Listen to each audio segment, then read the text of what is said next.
hear the voices of the preacher from the back room, calling my name and I follow just to find you. I trace the faith to a broken down television and put on the weather. Then I've trained myself to give up on the past, cause I've frozen time between hearses and caskets. Lost control when I panicked at the acid test. I wanna get better.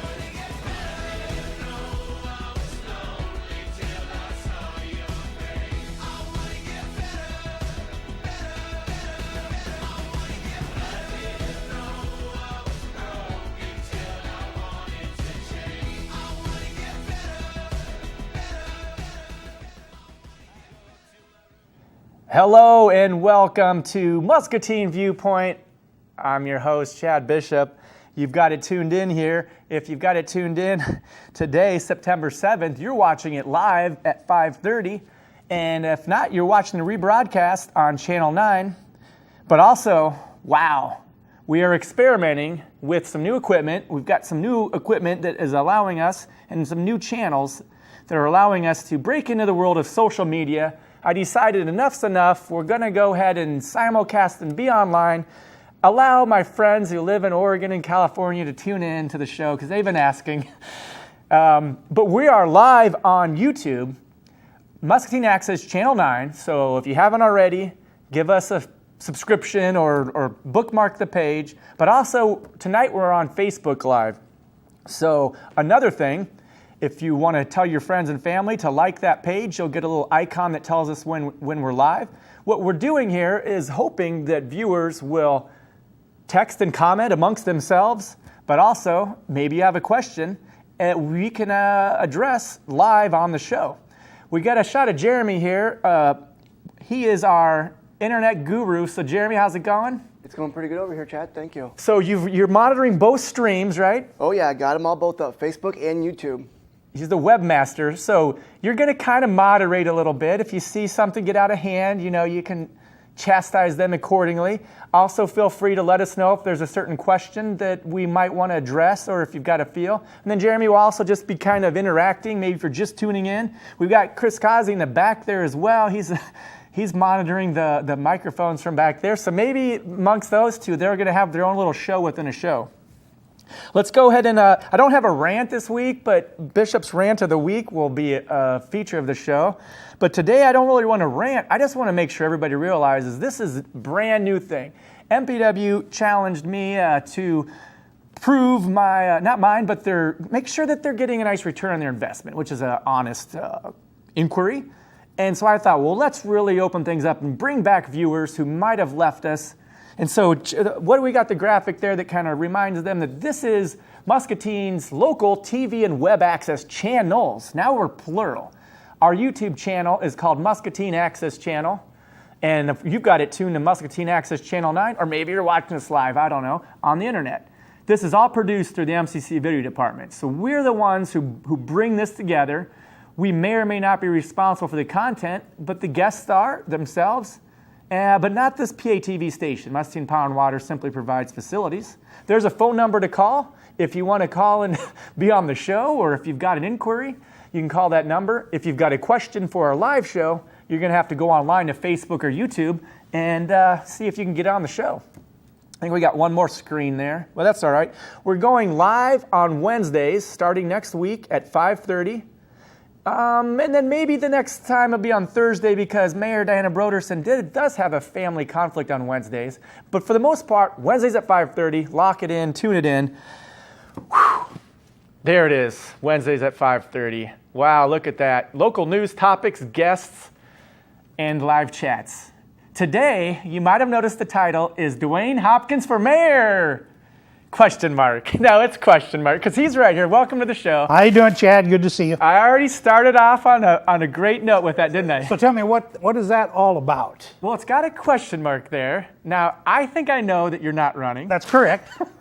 But I do remember a press release in the spring where you announced you were running for mayor. Back in January, and that is true.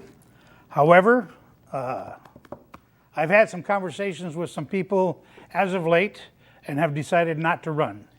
So take that down. Yeah.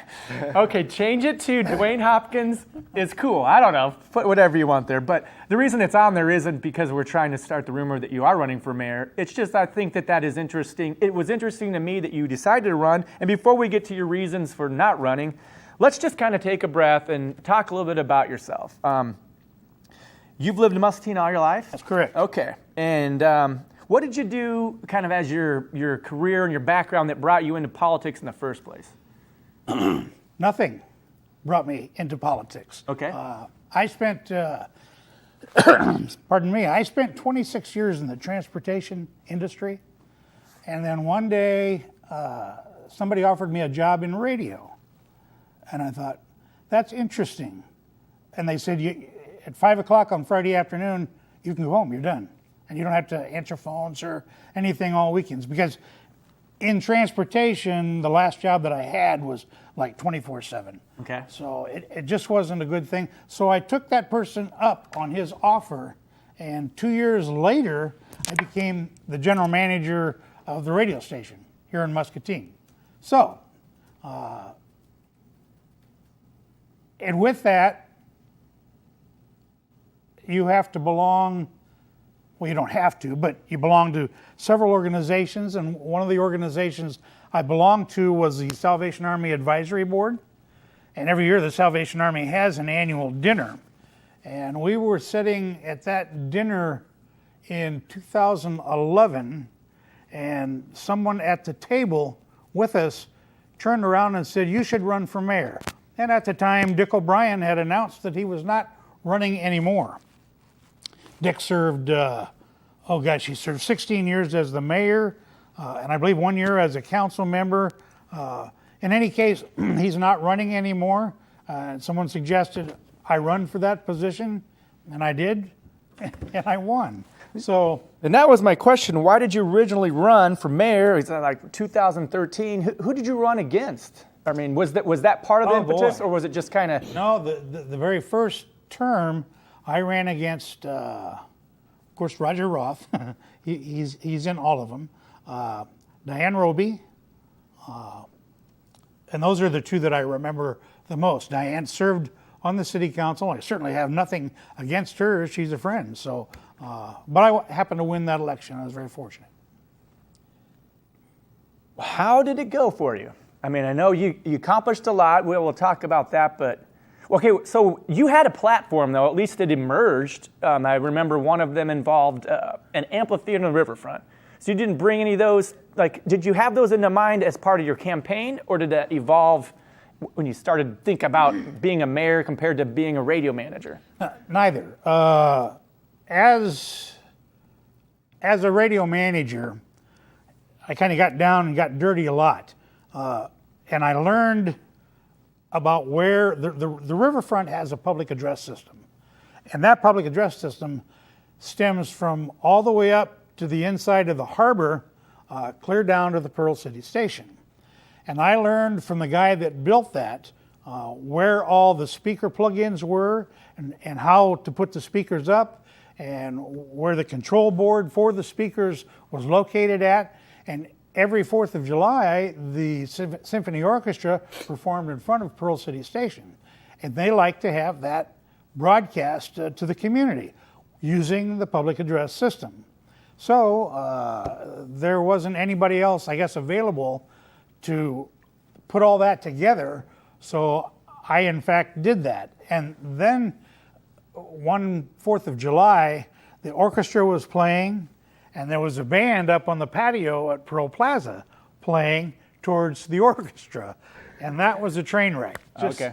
And it was terrible. The orchestra was trying to outdo the band, and the band was trying to outdo the orchestra. And I was on the phone with both entities trying to control this and that. So it just dawned on me that what a great place for a musical entertainment center that doesn't have to be used 100% for music. So I came up with this idea to build a band shell down on the riverfront. That got modified a couple of different times, but it passed the Parks and Rec Commission, and then it passed the City Council, and it was all a go. And that's basically where I'm at right now. Alex, can you put a graph that says chat live, YouTube/Facebook? I forgot to mention that. We're interviewing DeWayne Hopkins live on Channel 9, and we're on YouTube, Muscatine Access Channel 9, and Facebook Channel 9. Jeremy's our webmaster. We got Chris Causey in the back, and we're going to keep talking with DeWayne Hopkins. If you've got a question or comment, chime in.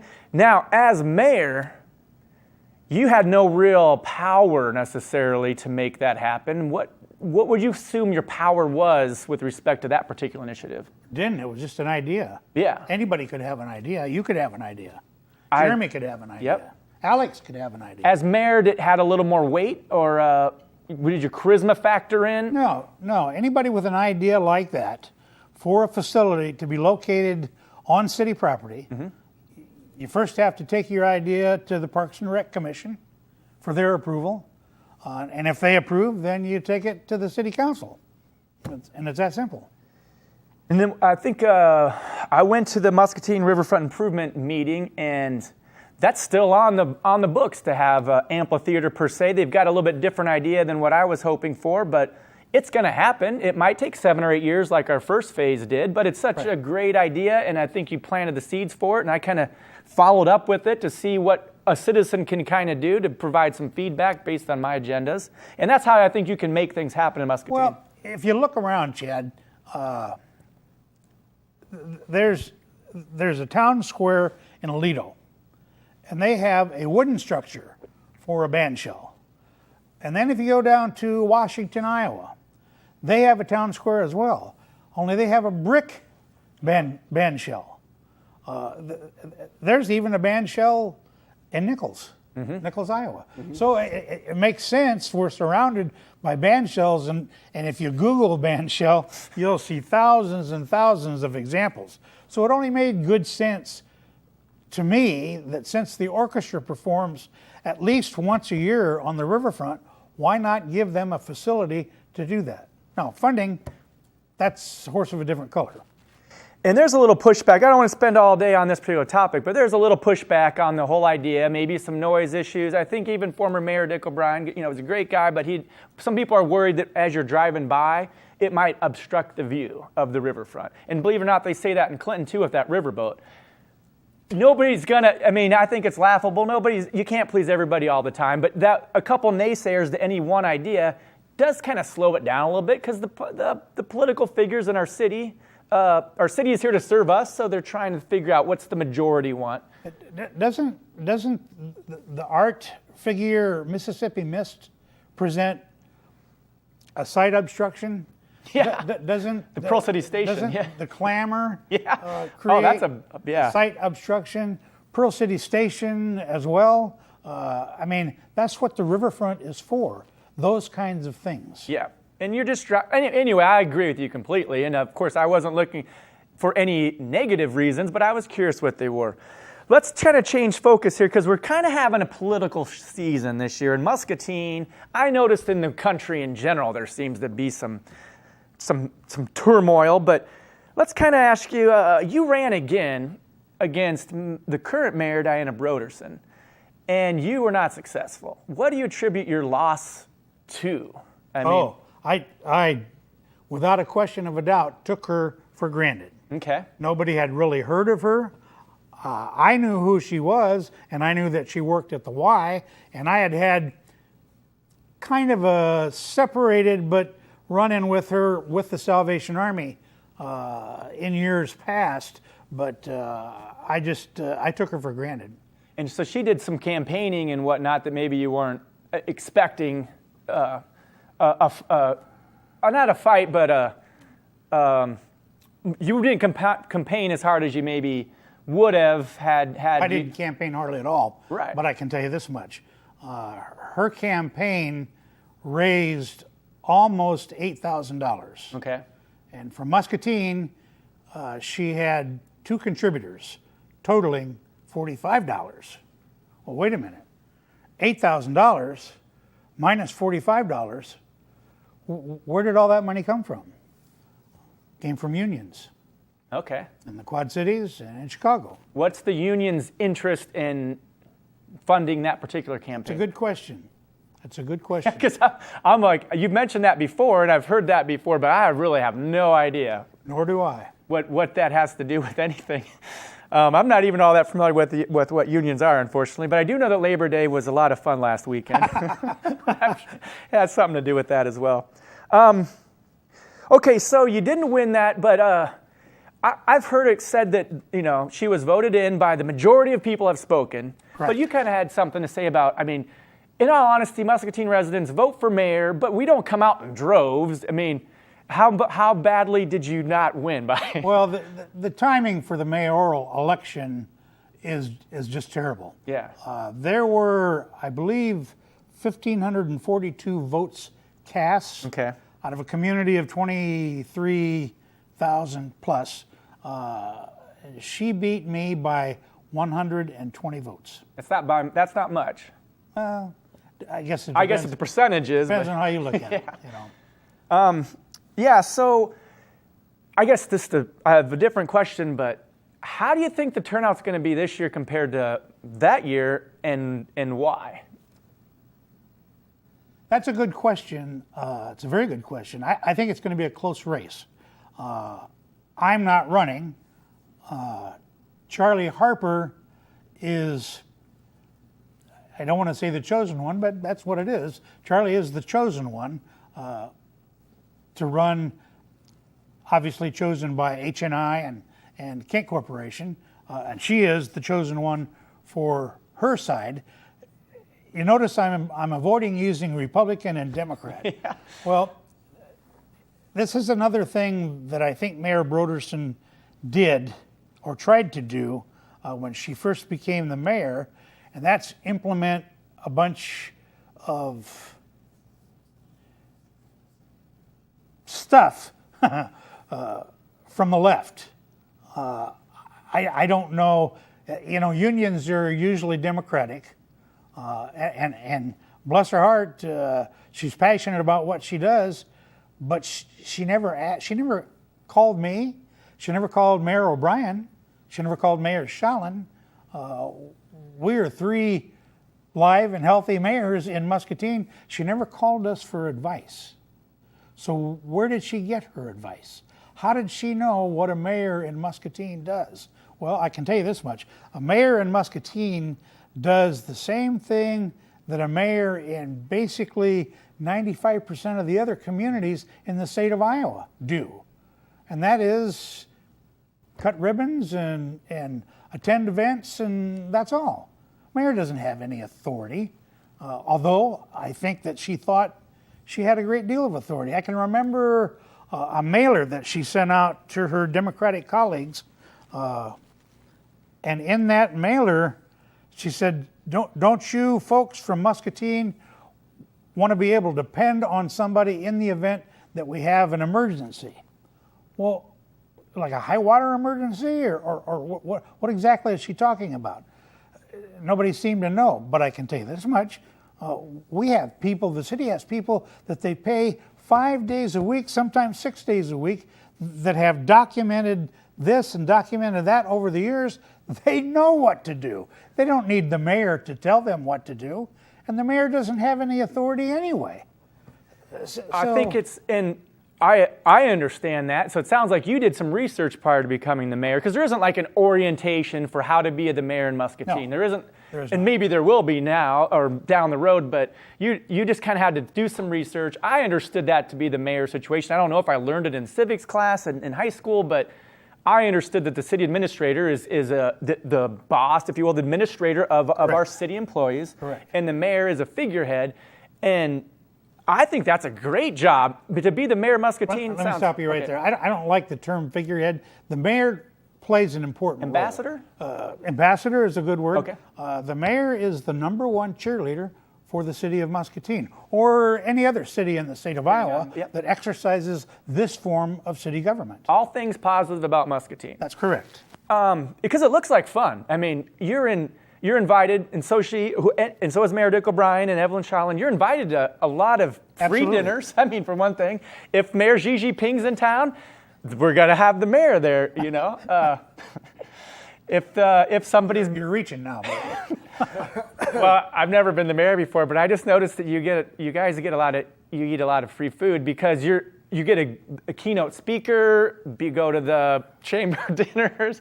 I don't know. It sounds like a fun job to retire and become the mayor. As long as you're not like hell-bent on a lot of politics is power. A lot of power, maybe not. And what I was mentioning is like what power you had to help with the band shell idea is I think with your charisma and leadership, anybody with leadership momentum can say, hey, as mayor, I'm just another citizen like you, but this is an idea I would like to see happen. That's correct. And you have a little bit larger or louder voice than maybe some others without... I wouldn't even say that. It depends on your idea, number one, Okay. and where you take that idea or who you take it to. Okay, so now why did you decide to run back in January? Like, so you had lost, and you were the chosen one, if we use those words, or were you the chosen one, or was it just like, hey, I lost, but it was kind of a good time, I'm going to try it again, or what were your thought processes to why you decided? You announced pretty early on, too. I did, and I announced that time so that Mark Lofgren, who's the senator from this district, and Gary Carlson, who's the state rep from this district, could be in attendance. Well, Gary was busy and was somewhere else. I believe he was in Des Moines. So I announced on this certain date, and then we went to lunch. Mark Lofgren and myself and Rich Dwyer, as a matter of fact. Went to lunch and talked about politics a little bit more, but I announced that early. I'm not real sure why I announced that early, but I did. And I wanted it to be known that my job, in my opinion, was not done. I fortunately was able to go and travel to China on 2 different occasions, once in my first term and once in my second term. And by the way, my travel to China was not paid for by tax dollars. Not 1 red cent was paid for by tax dollars here in Muscatine. The first time I went, I was sponsored by the Mayor's Muscatine China Initiative Committee, which is a committee that by title is no longer active. And the second time I went was paid for by Glad Chang, who is the Chief Executive Officer for the China Window Group. Yeah. The second time was to cut the ribbon at a ribbon cutting ceremony for the Muscatine Cultural Center located in Jinan. No other community in the state of Iowa or in the United States has a cultural center in China. And the first time I went was to sit down with Mayor Yang from Jinding and other county officials to discuss the possibility of having a sister city relationship. So those are the 2 times that I went to China. And that's something we really need to be proud of, is that we have a center in China called the Muscatine Center. Yeah. And so we have 2. It seems so obvious that we would want to send some Muscatine residents to China as much as possible to create what Glad's trying to do, and Daniel, a window between Sino and U.S., China and U.S. So it makes complete sense to me, but it sounds like you were accused, you and your travel partner, of using money inappropriately. Accused, but factual, no. As I said a couple times, no tax dollars were spent on my trips to China. And from my perspective, I try to be neutral, but who cares if they were? I don't know what tax dollars are for filling potholes and whatnot, and I'm not saying they should have been, but even if they had, I'm just such a strong advocate for all things that involve us building this relationship right now with partners, with sister cities across the world. I think Muscatine has a lot to gain from having a sister cities organization. And I agree, Chad. Unfortunately, there's an element of folks in Muscatine that just don't believe that the relationship that Muscatine has with the People's Republic of China is necessarily a good one. So the timing is just not good right now. But I will say this. At the conclusion of both trips, there were a string of Chinese officials that visited Muscatine, one weekend after another weekend. So you can't ignore them. You have to entertain them, show them council chambers, show them City Hall, show them what they want to see during their visits to Muscatine. And I can't tell you how many city officials from communities in China I've entertained on that level. Yeah. A lot. Does it mean the same thing to be a mayor in America, in Muscatine, as it does in China? Because I think you mentioned, the mayor is a pretty big deal. They want to meet the mayor, or they want to meet Muscatine dignitaries, if you will. Yeah, they see the mayor of a community like Muscatine on the same level that they see mayors in their country. Not necessarily the case. Mayors in their communities, like for example, my counterpart at the time, Mayor Yang, he has a driver. Oh, yeah, okay. I didn't have a driver, I drove myself.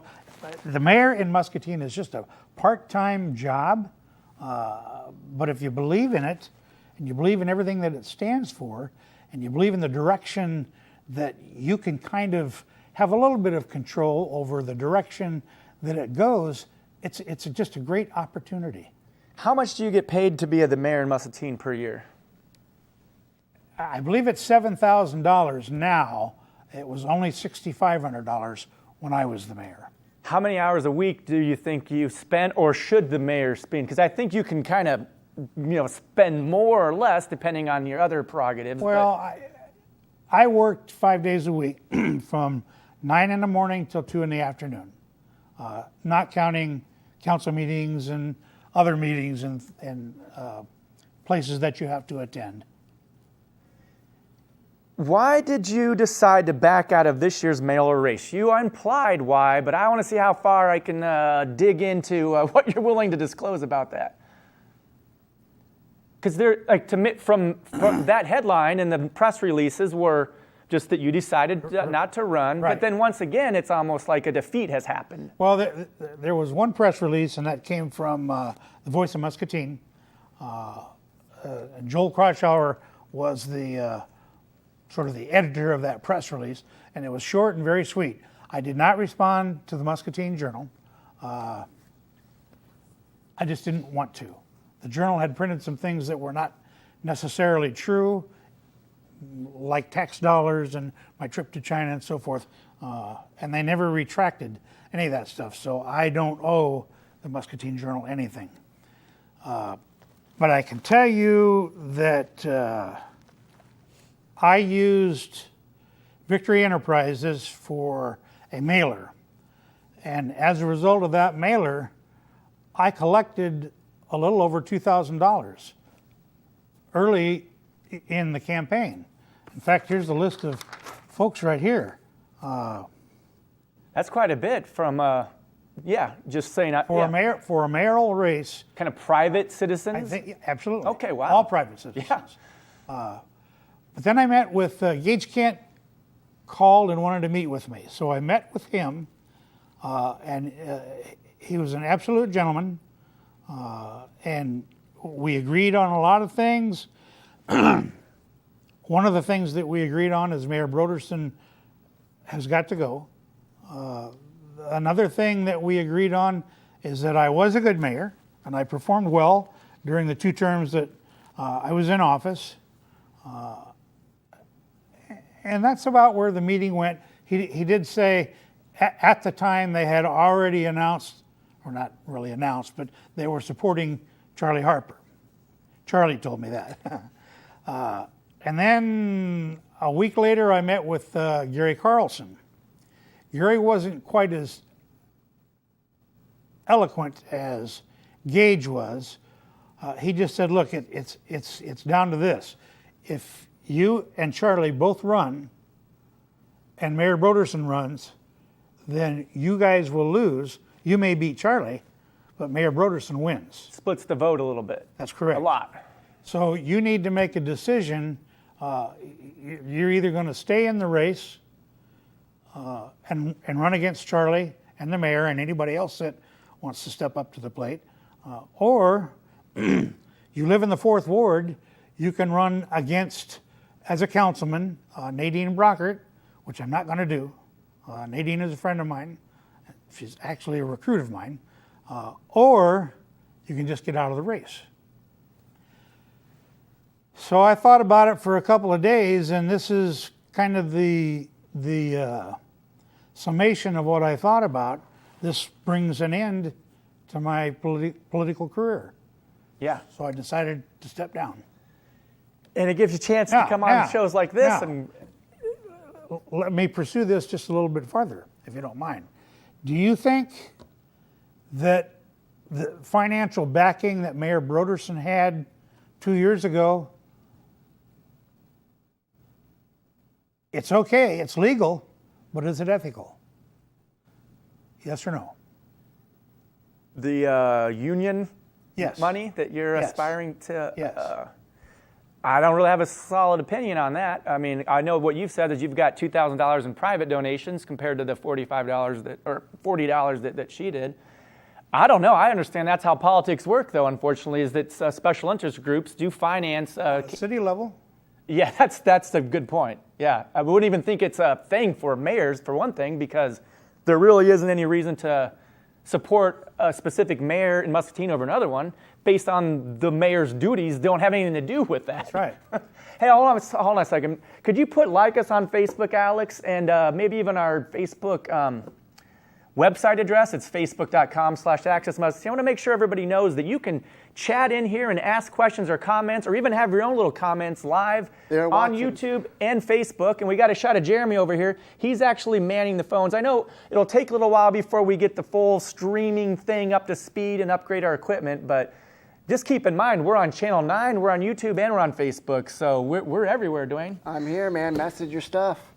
Okay, continue. Okay, you didn't weigh in an opinion on what you think about union involvement in a mayoral election in Muscatine, Iowa. Why wouldn't the union support you?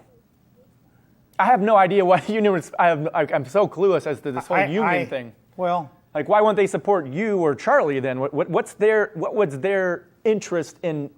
my point is where I'm going with this. Okay. Is if she has union support, Rock Island, Chicago, union support, does that make that any more ethical than if two of Muscatine's largest employers pick a candidate and support him or her? There's some things going on, bigger pictures here with this. Yeah, I see. this is a national. I mean, we're making national headlines at some point. You mentioned- We've made national headlines in the last year and 8 months. kind of embarrassing in some ways. Absolutely about embarrassing. Which is why, you want to know why I stepped up in January. I kind of knew something was wrong with this elected mayor. I really had no idea it was going to go to the extent that it went, but we really have been the laughing stock of bankers in Chicago, people in Omaha, people across the state of Iowa want to know what's going on in Muscatine. What's the deal with that mayor?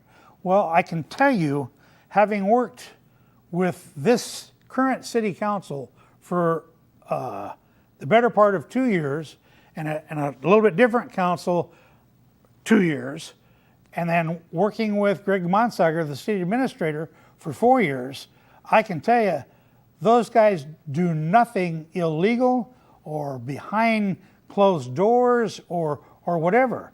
Greg Monsager is one of the best guys I've ever worked with. Okay. And I say work with because he never told me, here's what your hours are going to be, and you might have to come in on Saturday. He does not supervise that way. He was not my supervisor. Right. We remained friends. So her conception of the way city government is in Muscatine is totally, and I mean totally, off base. Did Charlie decide to? Did somebody ask him to run? Yeah. Because they were worried that you might not have been as strong of a candidate against. Well, first of all, I didn't appear in the 4th of July parade. Okay. I don't hate parades, but I don't like standing up in front of a bunch of people like a parade and saying, hey, here I am, applaud me, stuff like that. I'm just not wired that way, number one. Number two, there's some scuttlebutt out there, again, about my involvement with China, which is zero, folks, zero. GLAD every now and then. I say hi. Daniel, who's no longer with GLAD right now, but today's Daniel's birthday. I wished him a happy birthday on Facebook. Things like that. So those two reasons, no 4th of July parade, and my involvement with China. So, for the better good of Muscatine, from your perspective, you back down is another way of hearing that. Like, thinking of what you were trying to accomplish, one way to accomplish that was to not run. A few people shared with me that if I stayed in, my vote would be split with Charlie, and she would win. Why would the two groups that you mentioned not want Mrs. Broderson to win? Like, what is going on? Because if the mayor doesn't have this power, like, what are they? What's the concern? Well, who in city government has she not investigated? Well, yeah, not. I don't have any information along those lines. But But what does that have to do with Kent Feeds and? Is that her job? What? Is that her job? I don't know. No, not that I'm aware of. I don't believe it's her job either. Her job is to cut ribbons and be that ambassador for Muscatine. End of story. Well, I'm going to have her on in 2 weeks from now because That's fine. it's so hard to surmise. That's fine. So that's going to be pretty interesting as well to kind of get it from that perspective, because I know there's nothing wrong with having a passion for wanting to make Muscatine a better place, but doing it that way might not have worked. Absolutely. And all those that are running for city council, including the mayor, I commend each and every one of them for their need, want, and desire to do something positive for the community. That goes without saying. But the way you do it is the way the code is written. And the code, you can access the code on the city's website, muscatineiowa.gov. It's that simple. Being audited is never a flattering thing to have happen to you. So that's kind of the first thing I can just relate to is, that's sort of a challenge, you know. And I kind of feel sorry for the current city council, because that's not something you do for the money, or you do it usually, you know, as a civic kind of responsibility. It's actually, but it does not seem like they're having fun this particular term. You know, I mean, talk about not a thankless job. I mean, and they're just a step above volunteers again, because it's not a paying. The city situation. council makes, I believe, $3,000 a year. Yeah, that's. Oh wow. That's but they're volunteers. A whole lot less than the mayor's pay. But they're being sometimes some people are kind of on their case in this really like take back Muscatine sort of way that makes me feel a little bit sorry for these volunteers who might not be treated completely fairly, because their interests are in representing their ward. Right. As far as I can tell, that's what they're all doing. As I say, that's what they're doing. They should be commended for doing that specifically, but somehow they got caught in the crossfires of the current mayor and what she's trying to accomplish, and I don't know. That's Jeremy over there in the web. What's going on the internet side of things? Well, we do have people watching. I've been trying to get people to interact. All they've been doing is sending emojis. Yeah, that's fine. No. We haven't really formally announced it, but... Correct, but we are getting people watched. People are watching, enjoying it. I did have one question when you were saying about the money. You got about $65,000 to $7,000, around that for mayor. And then at the city council, got about $3,000, let's say. correct. Do you think the money itself, how people got paid, influenced thinking to themselves, I got higher priority over you because I get paid more? Do you think they probably thought that in a reason? No. The mayor's, and you're talking about the mayor. The mayor in general. Versus the council members. Correct. The mayor's responsibility is simple. 3 Thursday nights out of the month, there is a council meeting. There's one tonight. Her primary function is to bring that meeting to order. Her second responsibility is public relations. End of story. That's all there is. And for that, she gets a nice office in City Hall, for which she's only there a couple hours a day, a couple days a week is all. But she gets quite a bit for $7,000. I think that, and it seems like compared to being a council member, being the mayor sounds like a legitimately rewarding and rewarding thing to do. I mean, especially at a certain time of your life, because if you're not under the microscope like the council members are, who are legit, who are voting things that potentially make a huge difference in the community. I don't know. It just seems like the mayor's could be a really rewarding opportunity. Well, for the council should be under a microscope. Yeah, because that's their job, is to make decisions. They're kind of the boss of the administrator, really, in a lot of ways. You're absolutely they're correct. like the board that the city administrator answers to. And the mayor, as I said, just conduct the city meetings and public relations. And at the very end, you get some closing thoughts. Well, that's like the one you get to stand in your soapbox. Then that's the freestyle part. Well, like at the end of the meeting? Yeah, every once in a while you kind of had some stuff to say. She would say, I had some stuff. I got a couple phone calls this week. Who from? Anybody ever ask that question? Well, yeah, people say, well, who did you get phone calls This from? is a question for you as a mayor, because it addresses that, but you probably got a lot of emails as mayor. You didn't necessarily feel obligated to share those with everybody, or was that part of the learning curve? Was you were trying to please people, or how did you deal with people that maybe inappropriately said, "Hey, Mayor, we should do something about the parking meters downtown"? I mean, did you kind of feel obligated to take that all the way to how did you communicate with the council? You take the parking meter issue to Nancy Leak. There's a board. It's a 3-person board. It's part of the mayor's 17 committees. Well, it used to be the mayor's. 17 committees, and those people meet on a fairly regular basis to determine if the objection to a particular parking ticket is valid or not. So, as I said, they meet on a fairly regular basis. Nancy Leak, the finance director, is in charge of the 2 meter maids.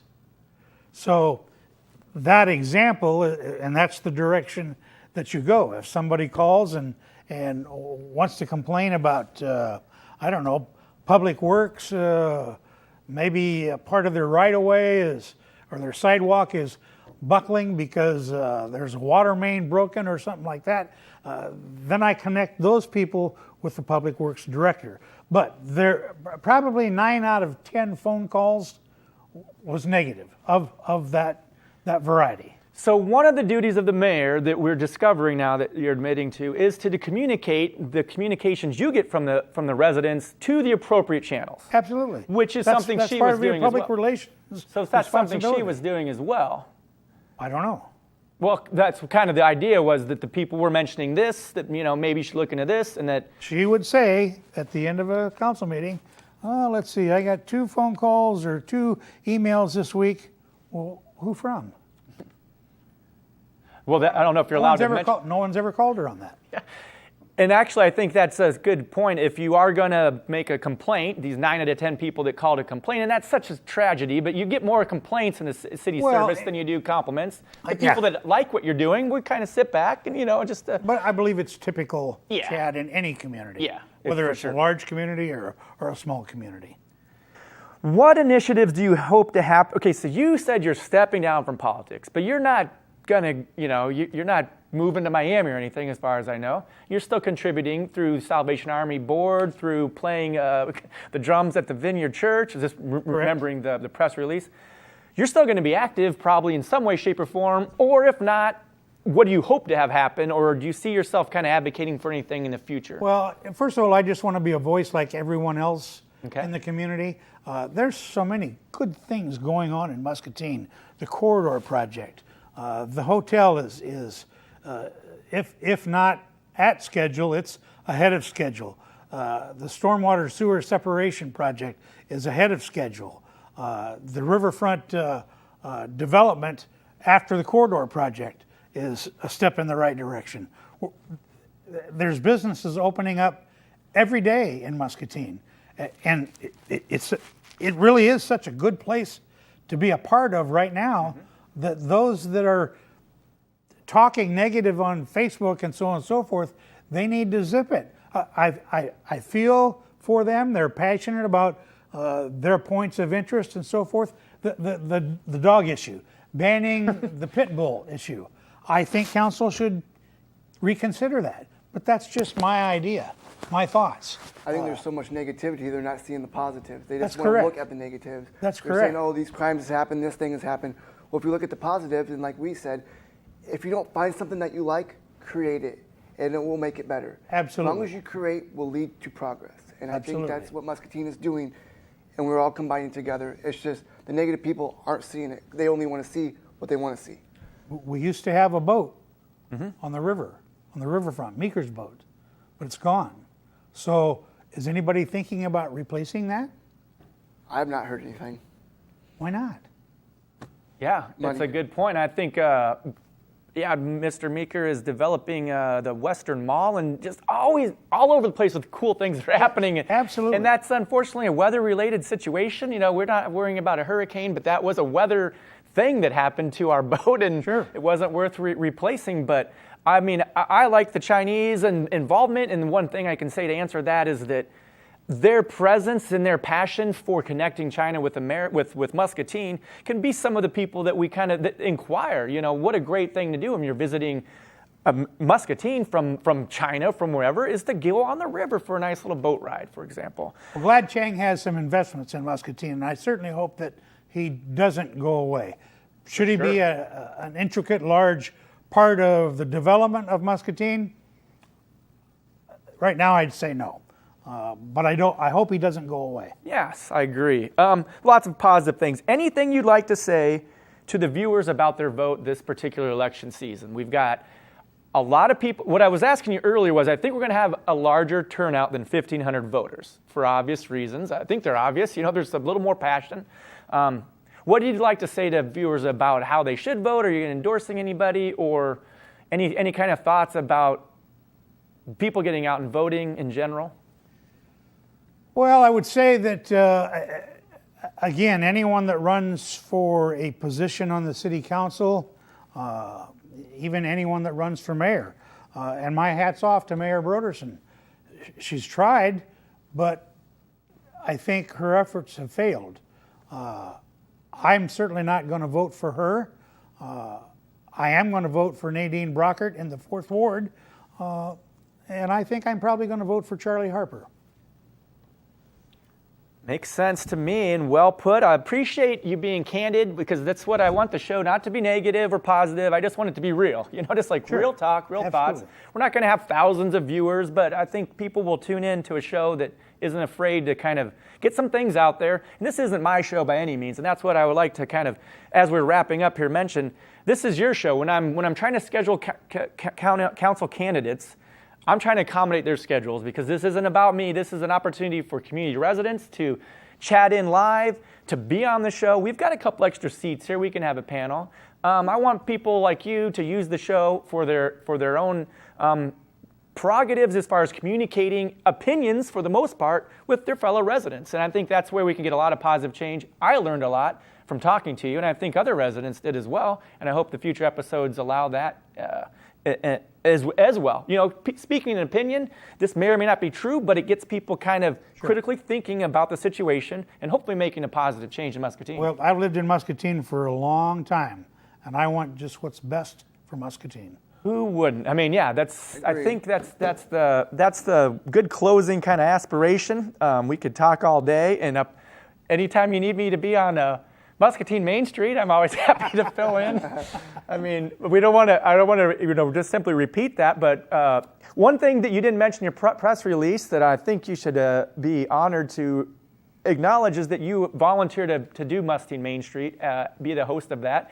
And me and you work together, but for the most part, I lean on you to help get the guests. And it's not like it's the hardest thing in the world, but it takes some time to do. And so that's something that I think I appreciate you having a voice and showing up every other week. And Muscatine Main Street is on Channel 9 as well. We're going to be streaming probably everything live, but also it's on YouTube now. So if you missed the rebroadcast, it's on the weekends. But Muscatine Main Street's got its own nice little playlist folder there. So you can always tune in, catch those up. You know, years down the road, you'll still be floating around on the internet, which is how you live forever. Okay, I'm on a tangent right now, but youtube.com That's the Muscatine Access Channel 9. Just type that in, Muscatine Access Sure. Channel 9. We kind of changed the name from Public Access and MPW to just Muscatine Access Channel. This is your channel to access all things Muscatine through TV, through YouTube, and like us on Facebook. You'll get the updates. You can figure out when the YouTube show on. DeWayne, anything you'd like to add in closing about anything or whatever? Well, I do want to say that I'm extremely, extremely honored to be able to represent Muscatine both in this community and in my travels abroad, meaning China. It was an honor for me to serve. I will continue to serve in an unofficial capacity in other areas, but I'm not going anywhere. I'm staying in Muscatine because I love it. Well, we're glad to have you. I mean, I'm glad to have all residents that kind of make a positive difference, and you are included, and plus everybody else that has agreed to be on the show. I look forward to meeting you and sharing your side of this particular viewpoint. You've heard DeWayne's, you've heard mine a little bit, and we hope to hear yours because this show is about you. That's all for this week. Next week, we have Nadine Brockert actually coming to represent on Wednesday. We're switching to Wednesdays at 5:30.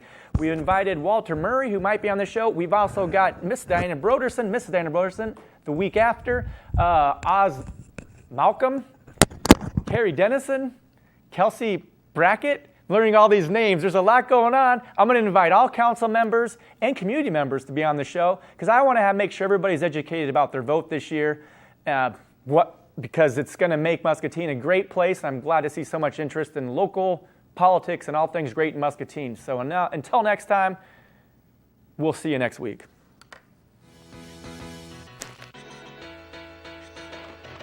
Hey, I hear the voice of the preacher from the back room, calling my name and I follow just to find you. I trace the faith to a broken down television and put on the weather. Then I've trained myself to give up on the past, cause I've frozen time between hearses and caskets. Lost control when I panicked at the acid test. I wanna get better.